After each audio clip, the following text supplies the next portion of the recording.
Westberg with the faculty address.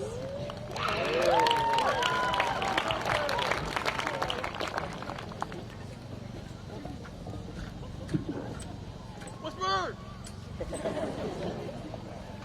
Welcome, graduates, as well as everyone else gathered here today to honor these seniors and celebrate this important milestone in their young lives. I want to thank you for this invitation to speak to you today.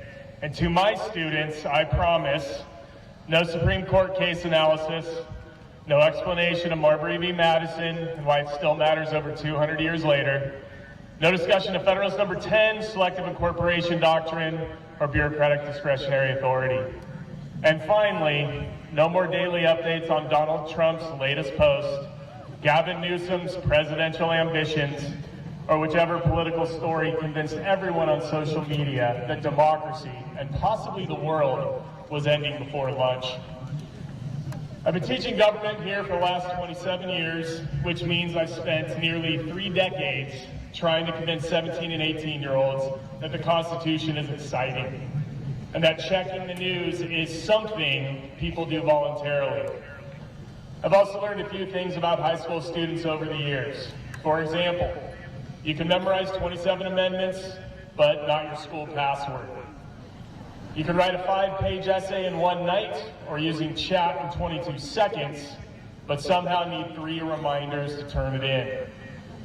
And you can track 47 different group chats at once, but still say, wait, we have a test tomorrow? Some things never change. Every senior class thinks they're completely different from the ones before them, and in some ways you are. You grew up with smartphones, social media, streaming everything, AI, and food delivery apps that somehow bring you Chick-fil-A faster than ever thought possible. But in the ways that actually matter, you're very similar to every class that has sat where you're sitting tonight. Every class worries about the same things. Am I ready? Will I make friends? Did I pick the right college, job, or path? What if I fail? What if everyone else has it figured out and I don't? Let me clear that up for you right now. Almost no one has it completely figured out. Not at 18, not at 22, not at 52. Honestly, not even the people who look like they have figured it out.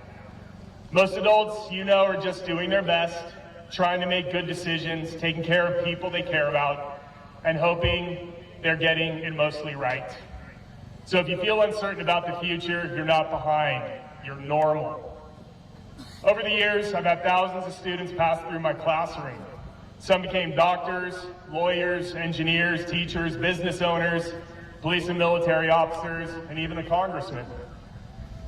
Some changed majors 3 times, some took years to figure out what they wanted to do. Some failed a class, some transferred schools, some started over. Some took paths they never expected. And here's what I've noticed.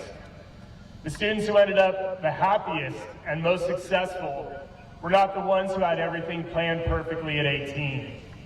They were the ones who were reliable, kind, hardworking, honest, and able to get back up when things didn't go their way.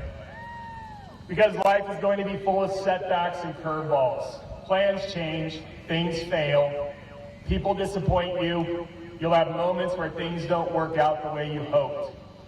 And as many of you have heard me say in class, don't be a delicate flower. Be a resilient weed. Flowers need perfect conditions. Weeds figure it out. They adapt, they survive, they keep growing anyway. That ability to recover, adjust, and keep moving forward will matter far more in your life than avoiding failure altogether. Talent helps, intelligence helps, but showing up consistently and doing what you say you're going to do matters more than people think. Also, quick reality check. At some point very soon, no one is going to care what your GPA was. I know that hurts a little. No one will remember your SAT score, no one will remember your class rank, and I hate to say it, but very few people will be impressed that you can actually explain how the Electoral College works. But they will remember who helped them, who included them, who showed up, who kept their word, who treated people with respect when they didn't have to. If you want a simple formula for a good life, here it is. Be the person who shows up. Be the person who works hard. Be the person who does the right thing when no one is watching. And be the person who treats people well. If you do those 4 things, you'll be ahead of most adults. Let me also tell you something important that I wish more people your age understood. You do not have to have your whole life planned right now. You just need direction and a willingness to work. Life is not a straight path. It will have bumps and turns. Actually, the path will look more like the gerrymandered congressional districts, California and Texas. It twists unexpectedly, changes directions for reasons nobody fully understands, and sometimes leaves you looking at the situation thinking, who exactly approved this plan? Many of you will change majors, many of you will change careers, some of you will end up living in places you've never even visited yet, some of you will come back here and raise families, some of you will start businesses, some of you might even become teachers and sit on this very stage someday. And when that happens, you'll realize how fast this all went. Right now, high school probably felt long. There were days that dragged on forever, like those of you who had to sit through my lecture on the structure of American bureaucracy. But I promise you this, one day you'll be sitting somewhere and you'll think, I can't believe that was 10, 20, 30 years ago. Time moves faster than you think, so here's my advice. Call your parents. They usually write more than you'd like to admit. Stay in touch with your friends. The real ones matter more than you think. Say thank you. Yes, thank you to people that helped you and had your back along the way. Learn to be fully present once in a while. Not every moment needs to be posted, recorded, or turned into content. And maybe most importantly, don't be in such a hurry to grow up that you miss your life while it's happening. And finally, since I do teach government, I have to leave you with one last thing. You are graduating into a country and a world that needs smart people, good people, and people who are willing to participate, not just complain from the sidelines. Vote, pay attention, be informed. Be respectful of people who disagree with you. You don't have to win every argument, but you should always stand for something. Democracy only works if good people participate.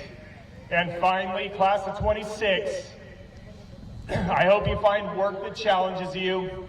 I hope you find people who make you laugh. I hope you take chances. I hope you fail at something and learn from it. And I hope you build a life that you're proud of. And if things don't go exactly according to plan, just remember, most of us are still figuring it out too. Congratulations, class of 26. We are rooting for you. Good luck.